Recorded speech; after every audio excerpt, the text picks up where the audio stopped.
Ele está de volta aqui em nossa programação para desvendar a saúde do Brasil. Doutor Balesteiro, bom dia, seja bem-vindo. Bom dia, Marco Júnior, bom dia, Flávio Bom Silva, dia. Vini, o senhor, a senhora que estão me ouvindo. Muito bom estar aqui de novo, Marco Júnior. Que bom, também achamos que é bom você estar aqui, até porque o assunto hoje é um assunto muito sério, doutor Balesteiro, e muitas vezes um assunto de muito preconceito, né? Eu falava antes do intervalo aqui sobre a vida, ela é ceifada por algumas doenças, em si essa em especial por causa do preconceito dos homens, não é verdade? Justamente com relação ao exame, né? Porque você tem que fazer o exame de toque retal, é o primeiro dos exames para você detectar, né? Junto com o sanguíneo de PSA, né? E realmente é revestido de preconceito, mas olha só, Marco Júnior, um dado interessante, eu estava ouvindo vocês falarem da pandemia, né? E essa pandemia, ela é sem precedentes, tem precedentes históricos, né? No século XIV, com a peste negra, pós-Segunda Guerra Mundial, gripe espanhola, mas ela é sem precedentes porque nós estamos vivendo um mundo globalizado, Flávio Silva. Sim. E obviamente você tem uma crise econômica fantástica que está vindo, vai ser a maior crise econômica de todos os tempos, com certeza, e também uma onda ainda invisível de doenças que estão desassistidas, amigo. Em função desse trabalho, desse material, eu vou fazer até uma coluna ali no Jornal Atlântico sobre isso, próxima semana, Novembro Azul. Novembro Azul. Eu levantei alguns indicadores. Vocês sabiam, rapaz, segundo a Sociedade Brasileira de Urologia, nós temos por volta de 50% das cirurgias eletivas urológicas não foram feitas durante esse período de pandemia. E 25% das cirurgias emergenciais também não foram feitas. Inclusive, portanto, segundo a farmacêutica Janssen, tá? Nós temos 75% de cirurgias oncológicas, que é de câncer, desmarcadas e não remarcadas. E 90% das pessoas, estou falando câncer de uma maneira geral, Sim. que fizeram biópsia, e você sabe que você fecha o diagnóstico para o câncer com a biópsia, tá? Não receberam seus resultados. Portanto, nós temos, eles fazem esse levantamento, por volta de 50 mil brasileiros desassistidos que estão aguardando para saber se tem o diagnóstico do câncer ou não. Estamos falando só do câncer, hein? A meningite não deixou de ocorrer, o país é endêmico com relação à dengue, ou seja, já está consolidada, já é uma epidemia consolidada, com ato continuado, isso é uma endemia, né? Então, olha só, então nós podemos aguardar uma segunda onda de tantos pacientes desassistidos aí, que não vai ser pequena. Com relação ao câncer, vamos falar o câncer de uma maneira geral, ele provoca, segundo a Organização Mundial da Saúde, ele é o segundo maior causa de morte de pessoas no mundo. 9,6 milhões de pessoas morrem no mundo de câncer. E a cada ano você tem mais de 1 milhão de casos de câncer de próstata. No Brasil, para a gente se situar legal, é a segunda causa de óbitos segunda causa de óbitos em homens. A primeira, no caso, a segunda maior incidência de câncer em homens, né? Não de óbitos, de incidência. A primeira é o câncer não melanoma de pele, né? Que é muito prevalente no Brasil, tá certo? A segunda é câncer de próstata, que é a maior incidência. Este ano, o INCA, Instituto Brasileiro de Câncer, ele estima que mais de 65 mil brasileiros, novos casos, né, novos brasileiros, novos homens, vão diagnosticar o câncer. E por volta de 1.500 deles vão ir a óbito. Então é uma situação séria, revestida, como você mesmo disse, de preconceito, de tabu.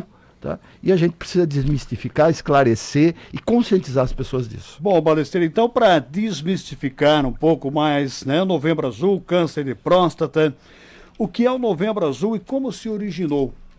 Olha só, o Novembro Azul, ele é uma campanha, no Brasil ele é feito pelo Instituto Lado a Lado pela Vida, tá? Especificamente o Novembro Azul. Você tem outras ações que acabam levando esse nome, que é uma marca forte, né? Feita por várias entidades, inclusive o Ministério da Saúde. Mas a origem desse movimento data de 2003, lá na Austrália. Tá? 2003. 2003. Então, é muito recente, podemos dizer, né? Sim, É recente. Até porque é uma situação que se reveste de um certo tabu.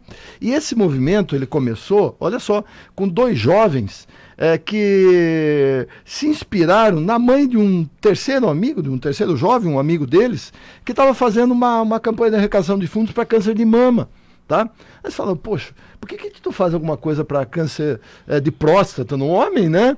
Aí eles resolveram fazer um concurso para as pessoas deixarem um bigode estilizado e tal. Inclusive a marca da campanha é o bigode, né? Isso. E dessa brincadeira acabou se tornando algo viral, mais sério. Se tornou um movimento que é o Movember, com M, Movember, tá?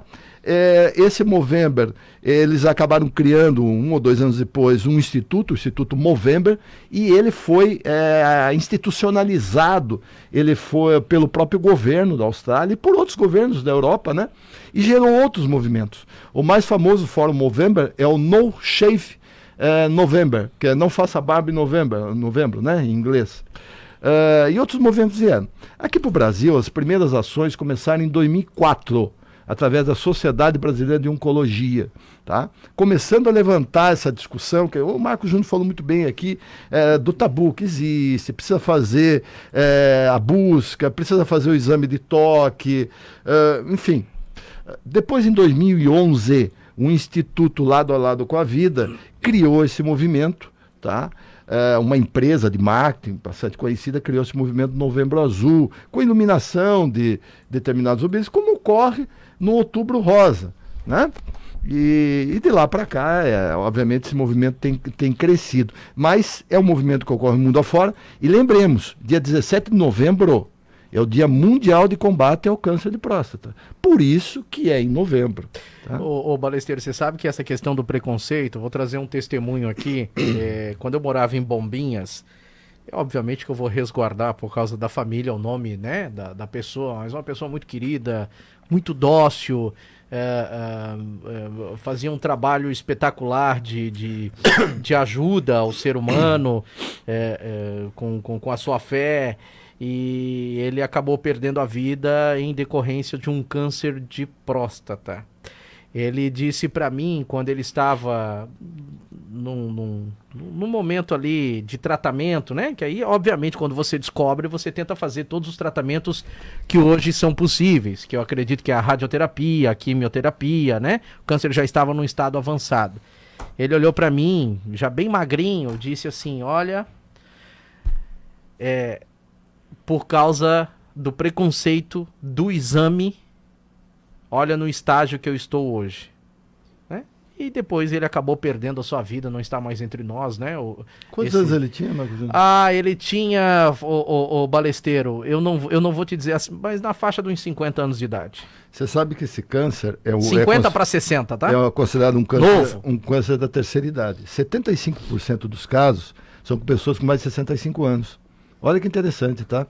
E é um câncer que ele está muito relacionado com a idade da pessoa e o fator hormonal, o nível de testosterona, tá? Tem alguns cânceres, muita gente me pergunta, né, qual a origem do câncer, o que é o câncer, né? O câncer é um desenvolvimento, um desenvolvimento irregular de células, né? Tá. É uma multiplicação de células que são irregulares, ele é um termo genérico, para um conjunto de doenças que pode afetar qualquer parte do corpo. E esse crescimento irregular, ele pode invadir outro órgão. Daí você tem a metástase, que é um caso sério.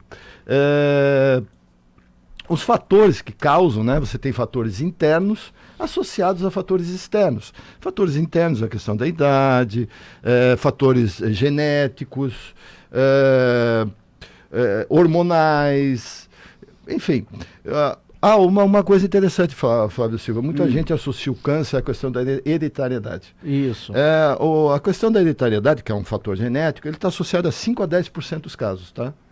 Ou seja, a 10% não dos significa que se meu pai e minha mãe tiveram, Não. eu vou ter. Não é hereditário. Não, A probabilidade é pequena. é pequena, de 5 a 10%. Tá. Tá certo? Mas, claro, existe. E, claro, isso Isso daí... vale para todos os cânceres? Não, eu estou falando de uma maneira geral. Tá. Como eu estou falando aqui com relação ao câncer de próstata, Sim. o câncer de próstata é mais, é mais aderente à questão da idade, está diretamente relacionada à idade e à questão hormonal, ao nível de testosterona. Mas também, em torno de 90% dos cânceres tem relação com fatores externos, tá? Não só os internos. Tem outros fatores internos, né? Eu citei alguns, os hormonais, enzimáticos, enfim, idade, hereditariedade, genético, que é uma questão genética, mas normalmente 90% dos casos está associado a fatores externos, que seria maus hábitos, né? Por exemplo, fumo, o tabagismo é um terror. Ah, é? O tabagismo é o que mais incide. Alcoolismo, drogas, maus hábitos alimentares, sedentarismo. Especificamente nesse câncer, o câncer de próstata, excesso de peso, sedentarismo, tabagismo. Olha a pergunta leiga que eu vou te fazer. Atinge só os homens? De próstata? É. Até porque a próstata só existe em homens, né? Por isso a pergunta leiga. Porque às vezes o ouvinte sabe que o está que do é a outro próstata? lado. A pergunta, Balesteira, é justamente para o ouvinte que está do outro lado, né? Que ele possa ter Então esse vamos lá, esclarecimento. vamos esclarecer o que é a próstata primeiro. Exatamente. Vai Aliás, lá. a próstata não precisaria nem existir, né, Balesteiro? Se ela não existisse, você teria Em dificuldade alguns de casos. Né? A próstata é do tamanho de uma castanha. Tá? Certo. Ela fica abaixo da bexiga. Justo. Tá? E na parte posterior do reto. Certo. Tanto que você faz o exame de toque retal. Reto é o final do intestino grosso. Por que é que o médico faz esse exame? Para constatar o que nela? Porque, olha só. Então, ela é uma glândula Tá. que fica abaixo da bexiga. Que é só tá? o homem que e possui. na frente do reto. Então, Certo. você, ao fazer você faz com uma luva, Claro. todos os preparos. Ao você tocar ali, você vai tocar na glândula. Aí você vai ver se ela tem nódulo, se ela está dura. Então, pela consistência, você já tem sinais, Certo. tá? Sinais clínicos. A partir desses sinais clínicos, o que você vai fazer? Você vai fazer o exame sanguíneo do PSA, que é o antígeno prostático específico. Tá. É uma sigla em inglês, né? Tá. Ali você vai ver o nível dessa enzima no sangue, tá certo? Se você perceber alterações, porque você não tem só câncer de próstata, você tem a prostite, né? Que é uma inflamação da próstata, você tem a próstata quando ela fica edemaciada, ela uma hipertrofia da próstata, né? Benigna da próstata, Tá. certo? Hiperplasia benigna da próstata, que chama o nome técnico, tá?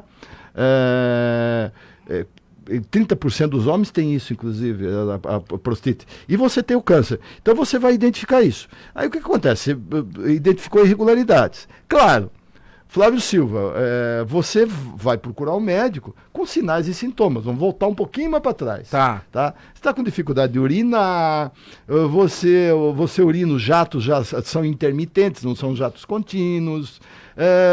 Você, por vezes, urina sangue. Então, você está com essa dificuldade. Você sente vontade de urinar a todo momento, principalmente à noite, né? Então, vai procurar um médico para fazer o exame. Primeiro exame vem de toque. Depois o exame do PSA. Aí você fecha o diagnóstico do que você tem, se necessário for. Se você tiver com suspeita de um câncer, daí você vai fazer uma biópsia. Você não falou o que é a próstata? É uma glândula. É uma glândula que ela fica abaixo Da bexiga. E na frente do reto, tá? Tá. Por isso que você faz o exame do do toque toque. retal. Ela é do tamanho de uma castanha e ela tem a função de auxiliar ela faz o sêmen, né? Tá? Então, Para muito reproduzir, né? É reprodução. reprodução. Ela não é só essa glândula que produz o sêmen, mas ela Tem essa função. tem uma função importante. Por isso a nesse pergunta sentido. antes se seria um câncer só atingindo os homens, né? Para que as pessoas É possam só os entender, homens. né? E com o tempo, por isso que a idade tá relacionada a isso e o fator hormonal, Tá. com o tempo, O homem vai perdendo a ela sua... vai aumentando, ela vai sofrendo uma hiperplasia, um aumento. Certo. Certo? A questão também da alteração da testosterona, que é um hormônio masculino relacionado à produção do sêmen, a questões Tem sexuais. uma idade, mais ou menos, que isso começa, por isso que se faz o exame após 40 A anos, partir né? de 50 anos, né? 45, 50 anos. Tem Isso. até alguma coisa a ver com andropausa também aí, Balesteiro?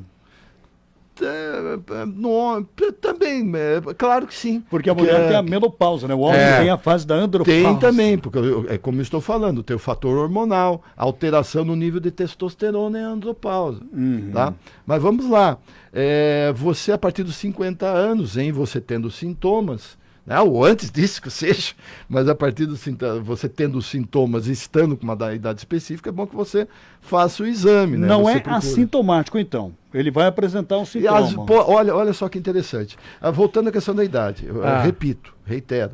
É predominante, é considerado um câncer da terceira idade. Que ele é predominante, 75% dos casos é com mais de 65 anos. Porque você não tem só o câncer de próstata. Você tem a prostite, você tem a hiperplasia benigna de próstata e você tem o câncer. O câncer, especificamente, que é a patologia mais agressiva de próstata, ela atinge homens a partir de 75 anos com 75% de predominância.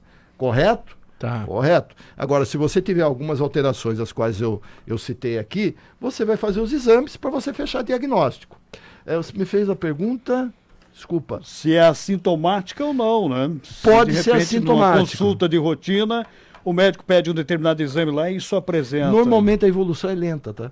Então, a primeira fase dela, ela pode ser assintomática, tá? Normalmente é assintomática, e quando apresenta sintomas é esses que eu relatei. Dificuldade de urinar... Ela já está num estágio mais avançado, digamos assim. Talvez ainda na primeira fase, talvez não seja nem câncer, como eu já disse. Sim. Não tem só o câncer. Quando ela está num estágio avançado, ela provoca dor óssea, dores ósseas, tá? E outros sintomas mais Como graves. você falou. 8h43. Só para eu deixar, para depois do intervalo, Claro, Marcos, existe, Balesteiro, uma preocupação muito grande dos homens e talvez aí venha até um certo relaxamento com relação à prevenção, porque se necessário uma cirurgia... Quais são as consequências? Depois do intervalo. E depois do intervalo eu vou emendar antes do Flávio aquela pergunta assim, ó, porque ele já vai para a cirurgia, né? Ela pode ser tratada logo no início, se descoberta. Existe o exame de rotina que você deve fazer, assim como existe a mamografia, que a mulher ela é recomendada a fazer aquele exame todo ano, depois de uma determinada idade. O homem também, no caso da próstata? Bom, depois do intervalo. Eu falava que o assunto aqui no intervalo continua e a Kathleen tá junto da gente aqui.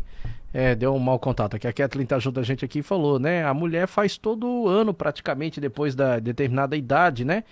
O exame lá no ginecologista. E o homem tem esse preconceito, né? Uma vez na vida tem que ir lá fazer o exame e não faz.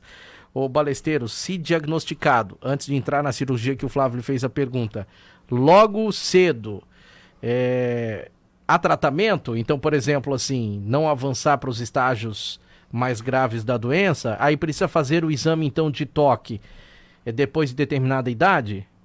Qual é a real dessa... Olha, é importante que se diga que desde 2009 você tem uma política nacional de atenção à saúde integral à saúde do homem. Certo. Portaria 1994 de 2009. Tá? Isso é muito importante. Então o SUS disponibiliza, tá, toda uma política, tá, que parte também da conscientização, oferta de exames, tratamentos, cirurgias e tudo mais. Cabe, claro, aos municípios executarem essa política. Tá? Até para você quebrar esse tabu, levar essa conscientização, passar a informação e também fazer o que deve fazer. Em saúde, a gente fala que a prevenção é tudo. Tá? Você tem que investir na parte curativa, mas prevenir é tudo. Com relação ao câncer, existem estudos que apontam que 90% das curas de câncer estão relacionadas à identificação precoce. 90%. Olha só. Tá bom? É um dado estatístico enorme, não viu? necessariamente você ter um câncer maligno, tá, significa que você vai ter um risco de vida. ou você... Depende da evolução dele. A própria metástase, tá? Tem cânceres que são muito agressivos, né? Que evoluem muito rápido, com metástase, que é quando passa para outros órgãos, né? Tem uma infecção generalizada, né? Mas está muito relacionado com o tempo, tá? Então, se você identifica precocemente, tá? Independente do câncer ser mais agressivo ou menos agressivo, com relevo, claro, né? Tem cânceres muito agressivos, né? Você tem uma condição de sobrevida muito maior, a medicina está muito avançada. Então vamos lá, com esse avanço da medicina, fiz 45 anos de idade, né? Não estou apresentando, não estou sentindo sintomas, o assintomático, né? Devo fazer um exame de toque? Ou devo fazer o exame... Você deve procurar um médico. Tá. Eu acredito, tanto o homem... é aquela coisa, né? Você sabe que o homem, isso é estatística, ele vive em média 7 anos menos que a mulher.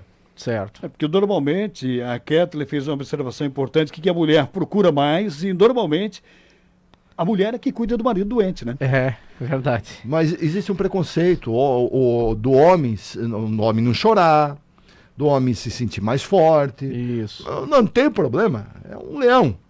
Não necessariamente, é um ser humano. O homem e a mulher são seres humanos. Sim. Que devem ser tratados e respeitados em igualdade de condição.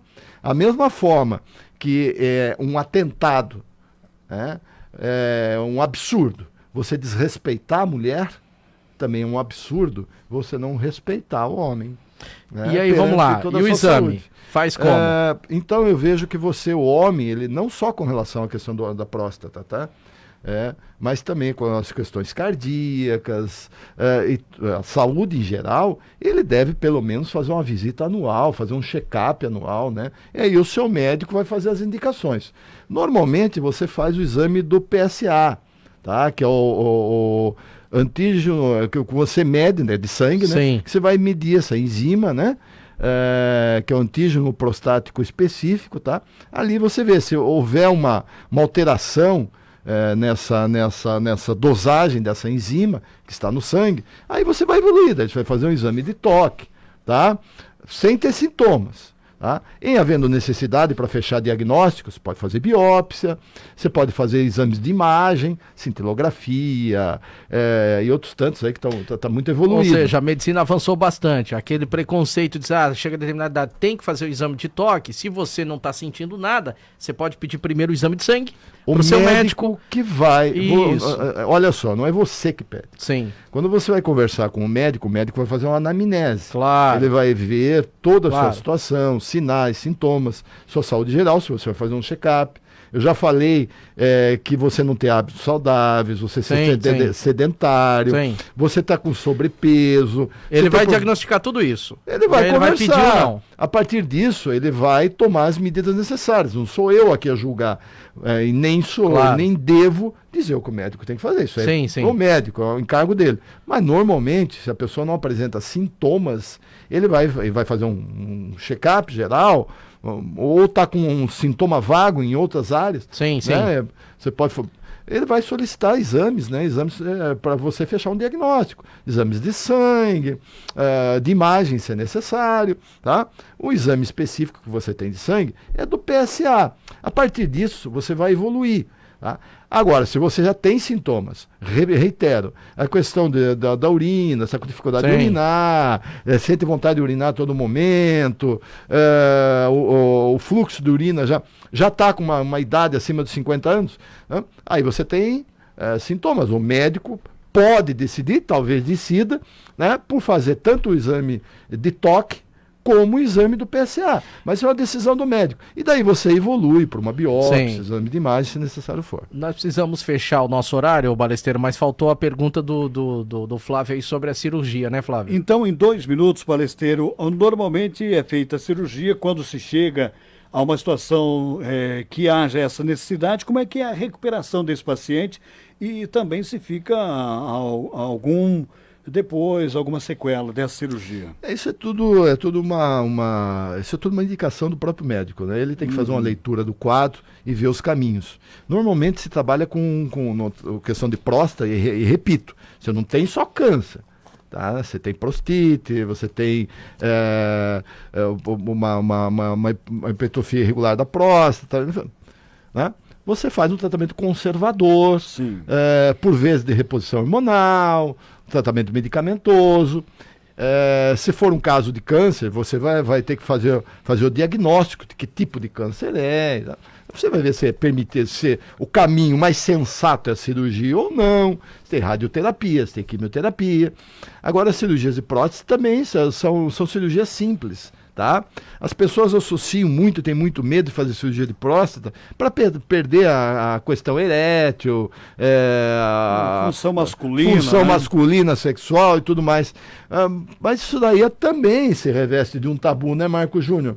E as sequelas que você tenha, seja numa questão de uma cirurgia de próstata, ou seja em outro tipo de cirurgia, está muito relacionada, viu, Flávio Silva, com o tempo que o problema está lá. Tá? Então, por exemplo, você tem uma hipertrofia de próstata. A próstata é o tamanho de uma castanha. Ela aumenta a um tal ponto que você vai urinar, você urina sangue. Por quê? Porque ela está comprimindo outros órgãos na região. Sim. Tá, né? Então você pode causar problemas para toda a situação reprodutora, né, os órgãos sexuais masculinos ali. Pode, pelo tempo que isso está ali e tal. Não necessariamente pela cirurgia. Mas tem que ser melhor avaliado. A cirurgia é uma cirurgia simples, que normalmente não causa problemas, a não ser com esses relevos. Né? Mas a gente tem que quebrar esse tabu. Tá? Bom. Tem que quebrar esse tabu, não ter medo, procurar um médico, que o pior é realmente você estar com uma situação dessa, com um quadro avançado, porque você não procurou, não se informou, teve medo. Aí e o preconceito. Complicado. É preconceito. Bom, a gente fechou o nosso horário aqui, agradecendo ao Balesteiro, ele retorna daqui a 15 dias para a gente conversar novamente aqui em nossa programação.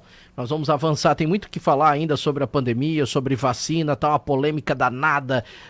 Vai ser judicializado, hein? Desnecessário, 80% dos insumos vêm da China, e aí tem gente que não vai tomar vacina da China, enfim.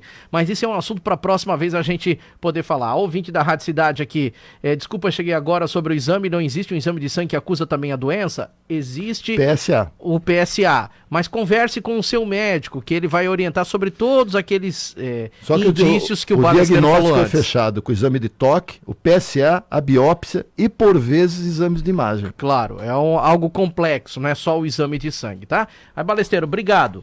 Vamos desvendando a saúde do Brasil aqui em nossa programação, sempre a cada 15 dias, trazendo para você assuntos de interesse. Obrigado Flávio, obrigado Marquinhos. E olha, novamente, parabéns pelo trabalho que estão fazendo nessas eleições, trabalho profissional, exercendo e multiplicando a cidadania. Parabéns a vocês, viu? Obrigado.